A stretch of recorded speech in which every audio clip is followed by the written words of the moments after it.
Scripture says, "Woe to those who are at ease in Zion." Yet look around. Comfort has become the altar men kneel before. Pleasure is praised. Discipline is mocked. Weakness is excused and renamed self-care. But God has never advanced his kingdom through comfort. From Genesis to Revelation, God moves through men who endure, men who carry weight, who suffer well, who stand when others bow. David was not chosen while resting. He was chosen in obscurity. Moses was not called in comfort. He was called in exile. If your life feels heavy, it is because God does not place light burdens on strong shoulders. The Bible is clear. The Lord tests the righteous. God does not test to destroy. He tests to reveal. Fire does not weaken gold. It exposes what is false. When your faith is shaken, when prayer feels unanswered, when doors close without explanation, heaven is watching one thing only. Will you obey without reward? Abraham walked up the mountain without knowing the ending. Job worshiped while everything was stripped away. The man God uses most is the man who stays faithful when obedience costs him everything. The flesh desires what is contrary to the spirit. That battle inside you is not accidental. It is ancient. Weak men feed the flesh and call it freedom. Strong men crucify it daily. Discipline is not punishment. It is alignment. When you train your body, guard your eyes, control your appetite, and master your thoughts, you are declaring war on chaos.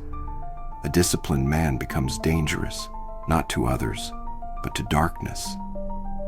Heaven trusts men who can govern themselves. Scripture says, "A man without self-control is like a city broken into and left without walls." God builds walls before he builds victories. Jesus did not die comfortably. He did not negotiate suffering. He carried the cross knowing the pain, the nails, the silence that awaited him. And he said plainly, "If anyone would come after me, let him deny himself, take up his cross daily, and follow me." Christianity is not an escape from hardship. It is an invitation into holy endurance. If you follow Christ and feel pressure, resistance, opposition, you are walking the narrow path correctly. The cross was not light, but it led to resurrection. This generation does not need louder men. It needs anchored men. Men whose strength comes from obedience, not ego. Men who pray in private, stand firm in public, and endure without applause. God is not calling you to blend in. He is calling you to stand apart, to lead your household, to guard your mind, to walk upright even when mocked. You were not forged for ease. You were shaped for battle. And the same God who strengthened David, sustained Paul, and raised Christ from the grave walks with you now. Stand, endure, obey. Because weakness dies where obedience lives, and God still forges warriors.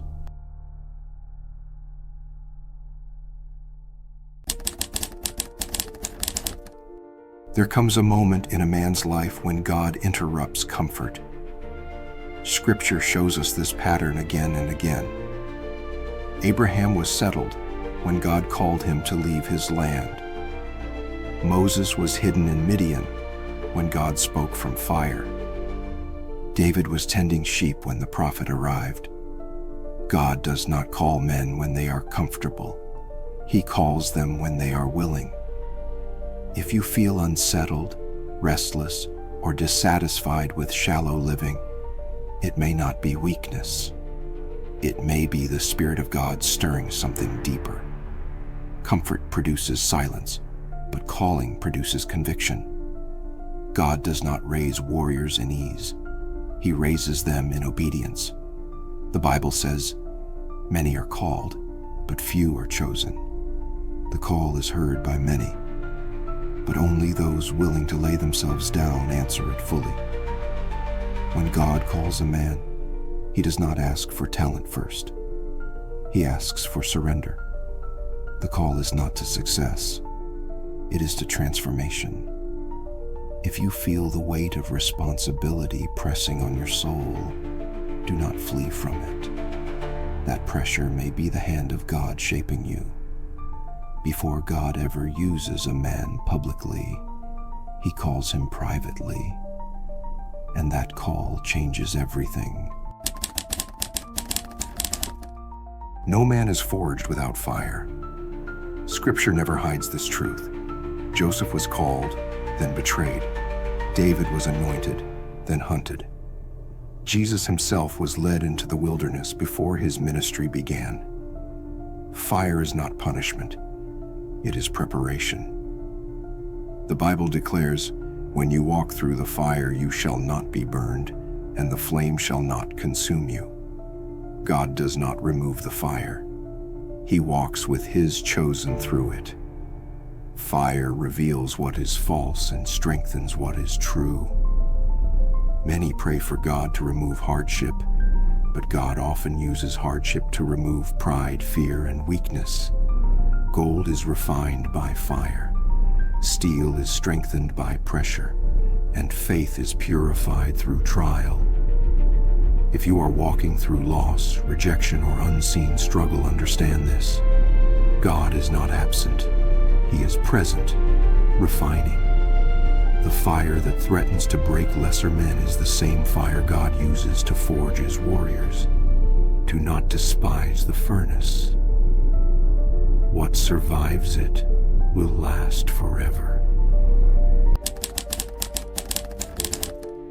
Jesus spoke plainly. "If anyone would come after me, let him deny himself, take up his cross, and follow me."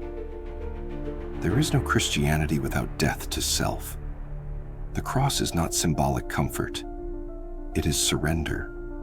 God cannot build a warrior who clings to ego, sin, or control. Before a man can carry authority, he must first lay down ambition. Before he can lead, he must kneel. The strongest men in Scripture were first broken before God. This death is not the end. It is the beginning. Paul wrote, "I have been crucified with Christ. It is no longer I who live, but Christ who lives in me. What dies is pride. What rises is purpose." God strips away false strength so that true strength can remain. The man who dies to self no longer seeks approval, applause, or validation. He stands firm because his identity is rooted in God alone, and that kind of man cannot be shaken. The world does not need more passive men. It needs men who stand when others bow. Scripture says, "Be strong and courageous. Do not be frightened and do not be dismayed, for the Lord your God is with you." A warrior of God is not defined by aggression, but by conviction. He does not bend truth to fit culture. He does not shrink when mocked. Like Daniel, he prays even when it costs him. Like Joshua, he declares, "As for me and my house, we will serve the Lord." Strength in God is quiet, disciplined, and immovable. It is the ability to stand alone if necessary, trusting God more than the approval of men. When the world celebrates compromise, the man of God chooses obedience. You were not called to blend in. You were called to stand out. Light is most visible in darkness, and God is raising men who will carry his truth without apology.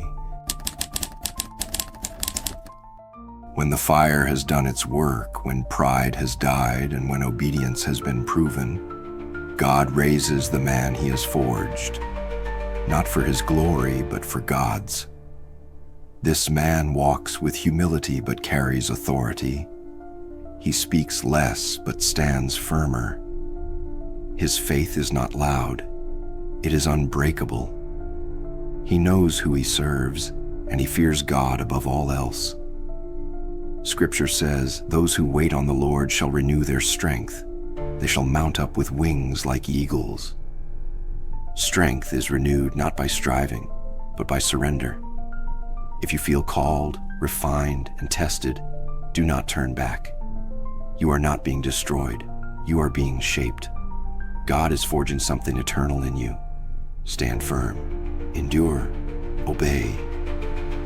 Because when God finishes his work, the world will not see a weak man. They will see a warrior forged by God.